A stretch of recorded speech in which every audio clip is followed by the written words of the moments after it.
So the Amazon rainforest is burning. It's been burning for months. This has become a story that's really dominated the news cycle, so it's important to understand why this is such a big deal. The most basic answer, of course, is that the Amazon produces a fifth of the world's oxygen and absorbs a fifth of the world's carbon dioxide. And so when we see something like this happening, we know that it's an environmental disaster, not just in itself, but because of the knock-on effects it could have for our climate. But if you look more closely at what's actually going on, there are a lot of nuances. First of all, yes, parts of the Amazon rainforest are on fire, but the majority of the rainforest is not. But even with the small portion that is, the numbers can be quite scary.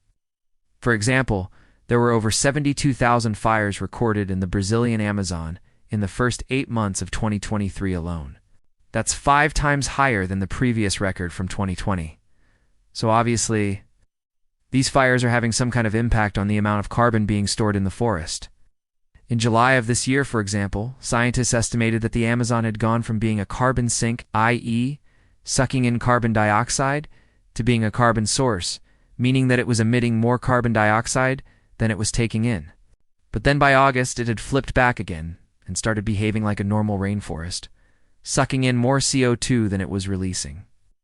This still doesn't mean that the rainforest isn't having a bigger impact on the climate than it used to be, though. You see, while forests do release carbon when they burn, they also release it in other ways, which is less obvious but potentially worse.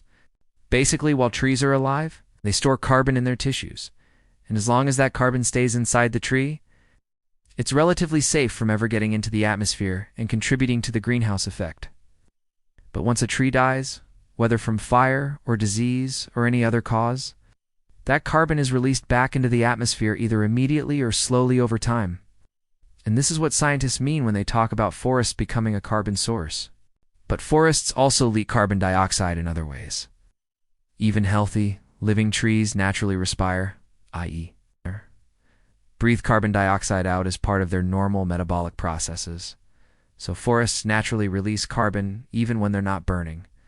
And recent research suggests that as temperatures increase due to the climate crisis, trees are beginning to respire more and more, meaning that the forests of the world are leaking more carbon, even as they continue to grow taller and cover more of the planet's surface. In other words, forests are only one of the biggest carbon stores on the planet. They're also one of the biggest carbon emitters. This makes the Amazon's shift from being a carbon sink to a carbon source a really big deal, especially since it comes at the same time as the rest of the tropical forests around the world are also acting as a carbon source. In fact, a 2022 study found that in the first 2 decades of the 21st century, tropical forests around the world emitted more carbon than they took in. But we shouldn't make the mistake of thinking that the Amazon rainforest is somehow unique in this regard.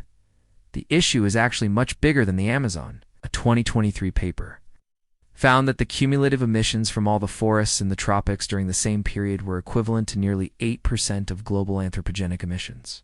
The thing is, however, that while forests are starting to release more carbon, it doesn't necessarily mean that the amount of carbon stored in them is actually decreasing. After all, forests are also growing. They're becoming taller and thicker and covering more ground than before. So more carbon is being stored in them overall, just not enough to compensate for the extra carbon they're releasing.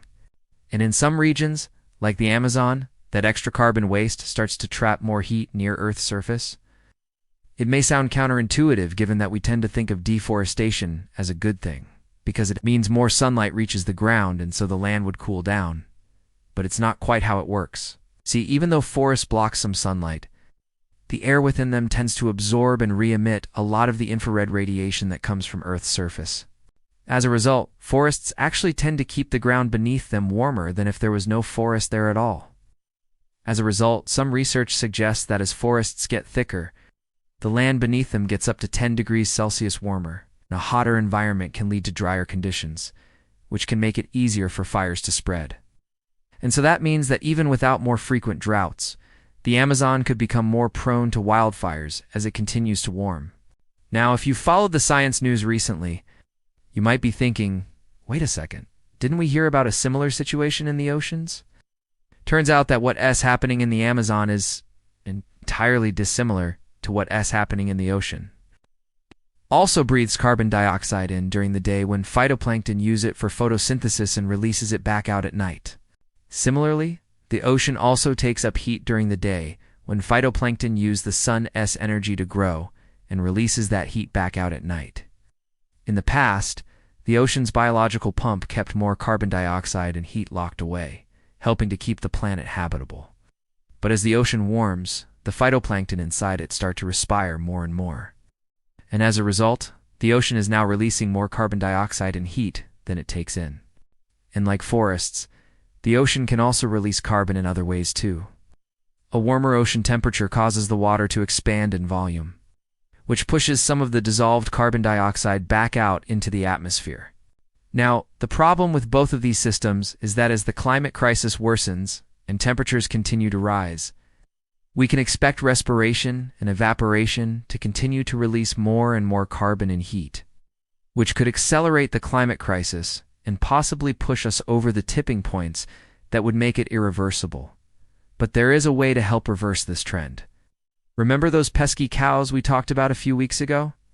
Well, it turns out that if cows eat certain types of plants, they can actually remove excess carbon dioxide from the atmosphere. See, plants that capture atmospheric carbon dioxide and store it in their tissues are called carbon-storing crops. These include things like corn and sorghum and switchgrass. And cows that eat these plants will burp out methane instead of belching out carbon dioxide. Methane is a much more potent greenhouse gas than carbon dioxide, but it doesn't last anywhere near as long in the atmosphere.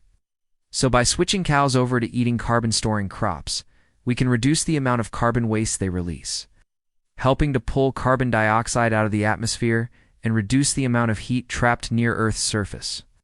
In fact, we can use cattle to convert carbon dioxide into biogas, which we can then use to produce electricity. Sounds pretty crazy, right? Well, it's already being done in places like India and China, so for once, cows might actually be the solution to one of our biggest problems. You can find more information in the sources below, and thank you for watching.